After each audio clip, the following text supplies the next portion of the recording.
Legion is my all-time favorite expansion. I love the zones, music, atmosphere, storytelling, the gameplay. The whole thing was great for me all those years ago. And now they've just released Legion Remix, which is a way to go back and experience it but with a giga juiced up character. I've decided to go from zero to hero in this event. I'll be leveling multiple characters, trying all of the raids on the hardest difficulties, and collecting everything I can. Join me as I become the biggest gamer in Legion Remix. In this episode, we'll be leveling a Blood Elf Demon Hunter Blerdblind. Given that we have already completed the introduction scenario at Dalaran, we're given the option to skip it. It's a lengthier little intro and doesn't give the best XP, so we'll be doing that, which also gives us the simulacrum version of our weapons right away. To begin with, we start up our Demon Hunter Autohaul campaign. We speak with Kane's Sun Fury to pursue our first artifact weapon, the Twin Blades of the Deceiver. Together, we jump over the walls of Dalaran and meet outside the Violet Hold. Inside is an Eridar we're looking to interrogate about the whereabouts of Varidus Fellsoul, the wielder of our coveted items, a demon hunter gone rogue who has joined the Burning Legion. We actually kill the demon too quickly, but he's meant to tell you that it's somewhere in Suramar. So after a brief visit to the Infinite Bazaar to pick up dailies and other quests, we fly down to Fellsoul Hold on the Isles below. Upon landing, we begin our assault on the demonic forces,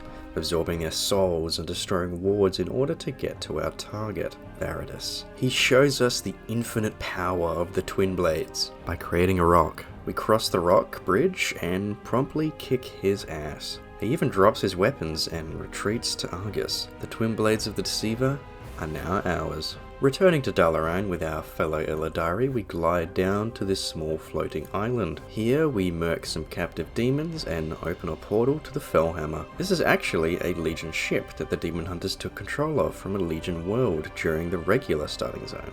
Here we see the forces at our disposal: the Ilidari, Ashtongue Broken, Shavara, and Naga, all whom were loyal to Illidan Stormrage. Obviously, our primary goal is to take down the Burning Legion, and we find that the primary gateway they are using is the tomb of Sargeras itself on the Broken Shore.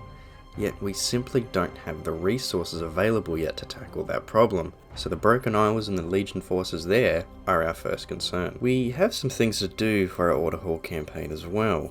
We are to collect demon blood in preparation for a ritual in order to contact the soul of Illidan, and to obtain our second artifact weapon, the Aldraki Warblades for Vengeance spec. Karia Fellsoul is wielding these weapons, and we earlier had a search party sent out to locate her, but we haven't heard from them in some time. There is a communicator we can use, but we need a power source, and it actually turns out that Khadgar can help us. The Archmage provides us with a crystallized soul. Taking it, we return to Jace Darkweaver, the demon hunter who was attempting to make contact. It works, but not as well as we like, though we do get their location, so we fly down to the Broken Shore to assist them. We land and find Ilidari in chains, and we promptly release her. We push further in, taking down demons and their portals. Coming across two Eridar performing some kind of ritual. We interrupt that, but it appears too late. They manage to summon a pit lord, but we're really cool demon hunters and we take it down. Using our spectral sight, we track down Karia through this cave, while culling these demons a small lore dump. The Aldraki were a race of one of many homeworlds the Legion has invaded, but in particular, they were probably the most resistant they'd ever faced. Brutal and resilient warriors who put up a good fight, one commander even wounding an avatar of Sargeras himself. The Aldraki Warblades being the weapon that did so, and Kil'jaeden kept them out of admiration. But back to it, we find Karia at the end of this cave. We enter combat and take down the traitorous demon hunter, claiming the powerful artifact for ourselves. We return to Dalaran to begin our story on one of the zones of the Broken Isles. For Blerdblind, I've decided to venture through Azuna, seeing as the initial quests are to aid the demon hunters against Legion forces. With Khadgar, we ride down to the continent and meet with our Ilidari companions. They are in combat with a large demon stronghold on the west side of Azuna. When we arrive, we are to collect demon souls and reignite wards to help in the defense efforts. Using the souls we collected, and with Ilari's help, we can interrogate those we've captured. An Inquisitor gives hints that there may be betrayal from our own ranks, but it's hard to trust words from one of them. We then meet with Corvus Bloodthorn further into Farina. We begin an assault on the Legion here, freeing demon hunters and even this blue dragon Stelagosa. It turns out the one who captured the dragon was a corrupted warden, so we follow and intend to find them, only to find instead a demon hunter communing with said warden. We take the traitor out and return to the Ilidari stand. Our ultimate goal here is to locate and retrieve another pillar of creation, like the Aegis of Akrama in Stormheim. Here it is the Tidestone of Golganneth. Stelagosa here may be of help, advising we speak with her grandfather Senegos to learn more. When we arrive at Azshara Repose, we find the old dragon to be unwell, likely due to old age, apparently being possibly the oldest dragon still alive. To assist him, we delve into a nearby cave to retrieve layworm cores, adding them to the huge mana pool to dull some of the pain. We question Senegos about the Tidestone and he tells us it's been shattered to pieces. He doesn't know how exactly, but he can tell us where they are, but we'll get to that in a little bit. For now, it's clear these blue dragons need our help further. These dragonkin from nearby arrive and request aid in reviving some whelplings who have been drained of their mana. It was an attack from Nightborn who were cut off from the Nightwell, their version of a Sunwell. Being blue dragons, of course, they are ample targets for mana addicts. Over the hill, we aid in the dragonkin's defenses, repelling withered and restoring mana to vulnerable whelplings again. We also find Stelagosa, who's been injured, telling us of a lost fight against a Nightfallen in a cave further up. Inside we find Runus the Shamed. He puts up a good fight and seems to be not all there mentally. Eventually he folds and surrenders and actually apologizes for what he's done, asking us to show mercy for us to see that he's not truly a monster. Taking him back, he wishes to make amends. He knows why Senegos has been feeling weak. A Nightfallen, he knows, Eliyith, has been siphoning ley energy directly from the grounds of Azuna. He escorts us to him and his followers' location nearby, stopping for a mana crystal on the way. We head in and assault the followers of Eliyith, taking down key members as well as collecting mana jewels for Runus, his addiction for mana creating a great hunger, but it does at least seem like he's truly trying his best to stay strong and help us. After that, we try to truly stop some of these Nightfallen efforts, disabling mana pylons which are siphoning the ley energy and confronting the leader himself. We fight, but as we're nearing victory, he says screw the ley lines. He and his allies will instead turn directly to the dragons. He retreats, and with Stelagosa we follow, seeing swarms and swarms of withered running for the Azshara Repose. We arrive, but they're already here, assaulting the blue dragons. We take out the withered around the place, seeing Senegos himself fight off dozens trying to climb atop him, and we heal others with a ley crystal. Stelagosa tells us of a Nightfallen she saw enter the ley caves. It's Runus, and his addiction has worsened dramatically, to the point where he is now blind. He was going to warn us about Eliyith's approach, but he was too late. This hunger is consuming my very mind. It is taking every ounce of my energy to just... Can you hear me, my friend? I cannot see you anymore. I think perhaps it is time to say goodbye then. Thank you, my friend, for letting my last few hours mean something.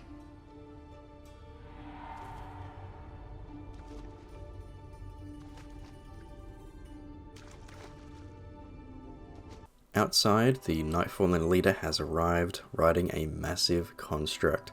For the dragons and Runus, we take him down. Having defended the Azshara Repose, Senegos tells us more about the Tidestone. In the Elven ruins, there are ghostly citizens of an ancient era. As far as he knows, they last had the Pillar of Creation. With this new information, we head down to the Drowned Gardens, where we find a ghostly Night Watcher. We ask to be taken to their leader. She agrees, but first we have to deal with these hate-coil Naga. It appears that perhaps Queen Azshara is after the Pillar of Creation as well. We do so, and as we leave, the Night Watcher asks us to spit on the prince. Maybe a little odd. It seems the leader may not be liked by all. We meet and speak with Ferondus, who says he can help us locate the Tidestone and even knows where it is, but requests our aid first. The Naga attackers assaulted the graves of our new ghostly allies, so we return the bones of the fallen for respect. At the same time, we collect beast eyes and eggs for a cocktail blend. Seems these elves still have taste. As we return, Prince Ferondus offers to escort us further into the ruins towards the Tidestone of Golganneth. On the way, other ghosts say nasty things to him and he acts ashamed, as though he's done something very wrong. Yet he also displays great power, one-shotting any would-be attackers. When we arrive, we find the Naga are still a major problem. We defend this area, nathless, against the hate coil and take on their leader Azshara. Confronting her though, she retreats as she freezes us in ice. While in these ruins, we also help some living elves who are looking to learn more about this place and its history. Recovering some tomes, we actually find out over 10,000 years ago, Queen Azshara asked for Prince Ferondus' loyalty, but seeing her for who she really was, he refused. In her wrath, she condemned him and his people to continue on as ghosts, unable to move on and destroying their civilization, which used to encompass much of Azuna. So it seems that might be why these ghosts are so displeased with the prince being stuck as ghosts for over 10,000 years. In our searches, we also discover that these Kirin-Tor elves' parents are here. We scout out the locations and find them dealing with a band of Murlocs, reuniting these ghosts with their children. Continuing with Prince Ferondus, we head towards the academy, being assaulted by vengeful ghosts on the way. Though he does not follow us in, the shame for what he inadvertently did to his people weighing heavy on him. Inside, the lessons and studies continue even now. As we enter, a teacher assumes we are a student but missing our equipment, so we collect a hat, robes, wand and spellbook to blend in, destroying some unruly magic books at the same time. Now, if anyone knows where the Tidestone is in here, it would be the headmistress, who's behind this barrier. This instructor says she's preoccupied but might try to get us an audience if we study well, so we get to it, practicing our wand aim on targets, conducting research on various species of Azeroth, and drawing runes of arcane, fire and frost on the ground. Seeing how dedicated we are, the instructor lowers the barrier for us to speak with the headmistress, though when bringing up the topic, she goes crazy and fights us. In defeating her, we obtain the key to the Tidestone vault. Within, we gather shards of the Tidestone and the core itself, but when we go to put it together, the Hate Coil Naga leaders have followed us in. Azshara freezes us and we're taken captive as they steal the Tidestone from us. As these guards are discussing as to what to do with us, we see a hero. Prince Ferondus comes in and takes down, well, he's meant to take down our captors. He tells us of how he ended up here. Ferondus felt bad about sending us in alone about the academy, so he was going to follow us in. But at that moment, he spots the Naga dragging us out. He trails behind them, trying to stay out of sight for the moment. When they let their guard down, he strikes, showing his power. They both retreat, captive us one way and the Tidestone the other. He follows us, though as he approaches the cave, a familiar form appears. The queen who he defied all those years ago, the one who really caused the curse to the prince and his people. She offers him a chance to free his people though, simply by bending the knee. Though once more, the prince refuses. He and his people would never kneel before her.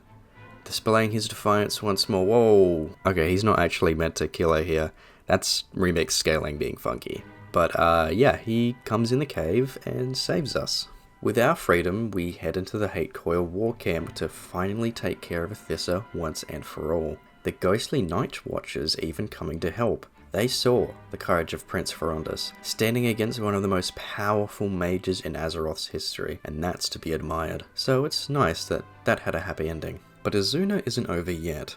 Barjesh took the Tidestone into the Eye of Azshara, so we'll have to venture into that dungeon soon. For now though, we continue our story in Azuna, heading to the shipwreck arena. This is a place where sea giants collect lost sailors or adventurers and form arena teams with them. Okuna here has a plan to work our way up the ladder to allow for a little more freedom. freeing fellow prisoners and taking out the giant's leader, Prince Oceanus. We begin by sneaking past a sleeping giant to steal some weapons and taking down a Hosen to take his place on a team. Sternfathom the giant here enlists us into his team and has us collect some fighter chow by politely asking this Hosen. While inside this small cave, I also noticed these old Zandalari models from Mist of Pandaria. Just a neat little thing I noticed. With the food to boost our morale, we're thrown in Pokemon style against the opposing team. We battle Captain Fergus, Golden Zoo, and then a boss Whalebelly, the big bully around here, but we melt his blubbery ass. Then, heading into a nearby cave, we find our friend Akuna's pack with the weapons we stole earlier. We arm the captives and take some Naga down in an effort to get close to the giant prince. Further in, we find Akuna in a cage. We free him and begin our fight with Prince Oceanus. With the prince slain, the sea giants should start infighting and be of little help to the Naga, and perhaps less of a threat to nearby sailors and pirates too. Now, to the east we find an encampment owned by a Mr. Shackle, some sort of businessman. He enlists our aid in some problems of his. Nearby Gilbin and Makrura have become much more of a threat as of recent, so we investigate and take some of them out, finding some lost sailors from a Horde ship at the same time. Within an underwater cave, we find the Makrura Queen, and we discover that these crab folk are actually being controlled and empowered by demons. Of course, being the demon hunters we are, we take them down. We also investigate the nearby Horde ship, the Queen's Reprisal. Inside we find a log which contains some information on the war chief at the time's location, Sylvanas. I assume this is around the time she goes missing in Helheim. I'm not sure though. For now, we take this log to an undead advisor in Dalaran for safekeeping. This gives us the achievement Campaign Azuna. So we've finished all of the main story quests for the zone, but we still aren't finished with it. We've done some side quests like with the Mixologist and Kirantor Elves, but we have a couple left. In the Olivian Vale, we find an imp, Daglop, just wandering around. He actually asks for our help in signing a contract for him. We start to read it, but get bored and just decide to sign it, as a demon hunter would definitely do. And in this contract, it seems like Doglap the imp is now our master or something. For him, we are to collect local ingredients for a ritual, like feathers, horns, and some olives. Though I think he just eats that last thing. Regrouping at a nearby cave, the imp performs a ritual which summons an Eridar, and together we actually take it down. It turns out the imp just wanted to stop serving his master and couldn't do it alone. He makes a good point. We killed a demon and made ourselves stronger. I guess the deal with this little devil wasn't so bad. Our next spot is Fellblaze Ingress, where we meet with Ted Shoemaker and Marius Fellbane, a warlock and demon hunter working together to thwart Burning Legion efforts. In Ferondale, we use the warlock's Eye of Kilrog to scout out the demonic site. Right after this though, we queue into the dungeon we need for the zone, the Eye of Azshara. In this group, we've actually got a demon hunter who's basically one-shotting everything, so it's a very fast run. The first boss, which we barely see, is Warlord Parjesh from before, Lady Hatecoil, who's a Tide Mistress like Athissa, Serpentrix, a multi-headed beast, King Deepbeard, a sea giant, and father of Prince Oceanus, which we killed earlier. Then finally is the Wrath of Azshara, a monstrous elemental aberration which we interrupted the ritual for, so it's not at full power.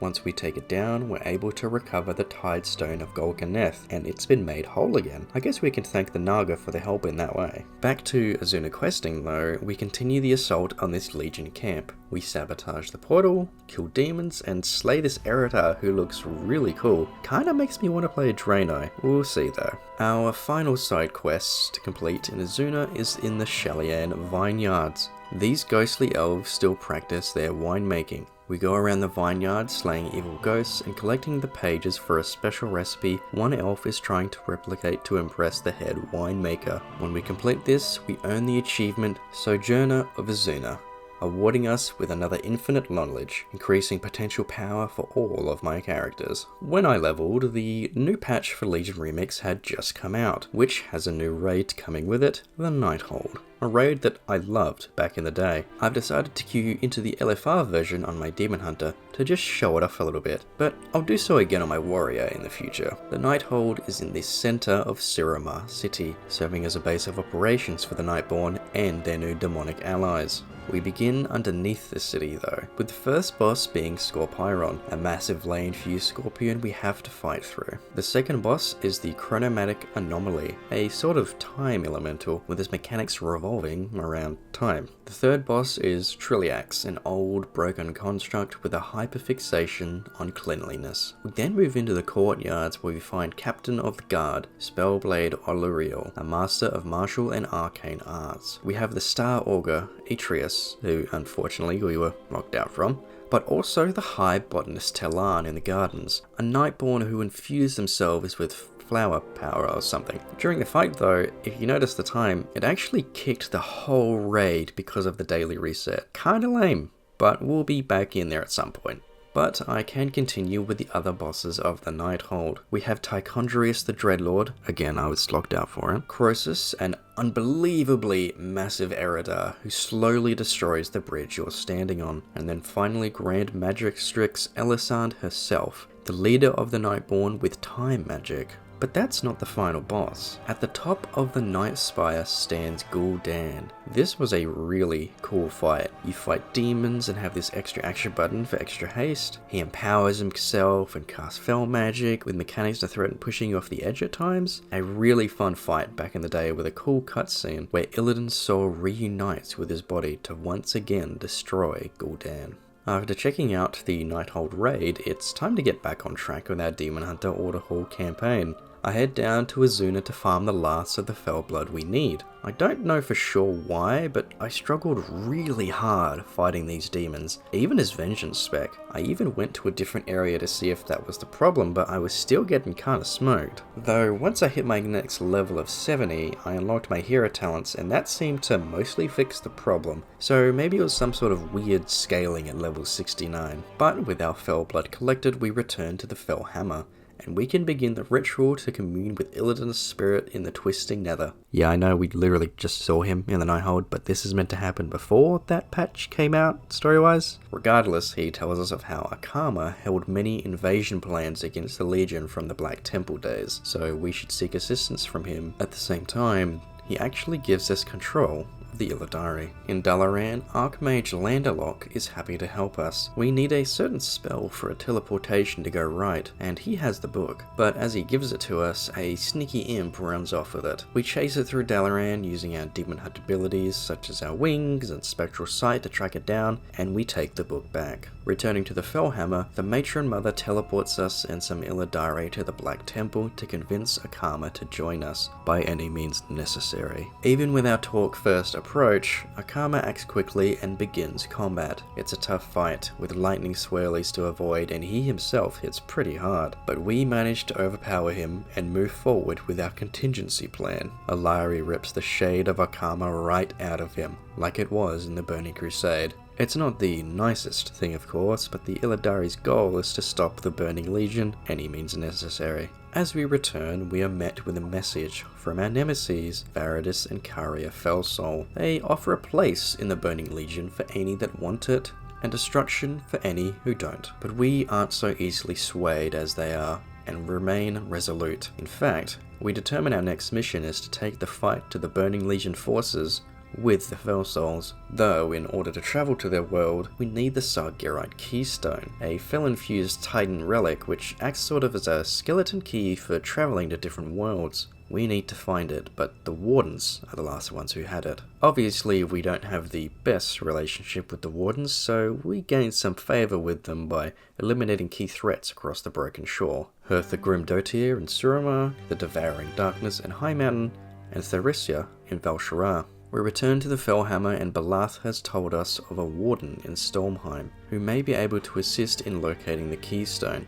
We fly to Stormheim and find Malice Shade, who has been captured by the Fellscorn Vrykul. We take down her captives and cover the runes to break her bonds. Together we take down a large Felguard and as thanks, she tells us of the location of the Sargerite Keystone. It's actually still in the Vault of the Wardens, nearby where Illidan used to be held. We venture into the vault, fighting through demons and escapees to then confront Golganneth Fellsong. She anticipated our arrival and has the Keystone on her, but we are in Legion Remix. She stands no chance. Returning to the Fellhammer with Sargerat Keystone in hand, we place it above our scouting map and should soon be ready to begin our invasion. First though, we complete various world quests across the Broken Isles and collect powerful souls from various Legion bosses in dungeons like More of Souls and again the Vault of the Wardens. While we're doing this, we ding level 80, the max level, and are rewarded with our Order Hall mount, but we still have a campaign to finish.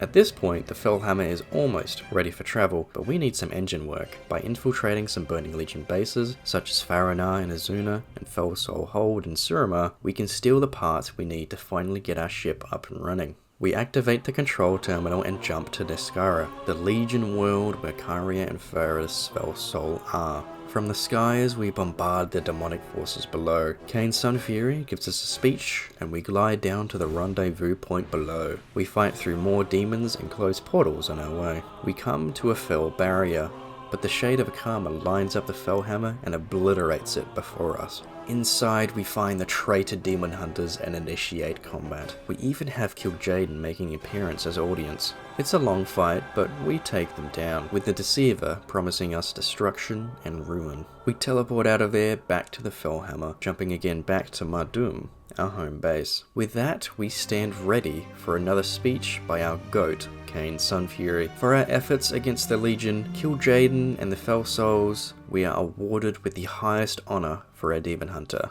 the title of Slayer. And so ends the Demon Hunter Order Hall campaign. A really fun one, if I'm honest. Azuna as well, I forgot how amazing a zone it is. It's beautiful and every questline is memorable. Just more reinforcement as to why Legion is my favorite expansion in WoW. This also serves as the end of the video. Next time we will be leveling a new character through an unexplored zone of the Broken Isles, continuing our power gains and cosmetic collections. Thank you very much for watching, everybody. It means a lot, and means a lot as well if you could like and subscribe. It helps a ton. Until our next adventure, thank you.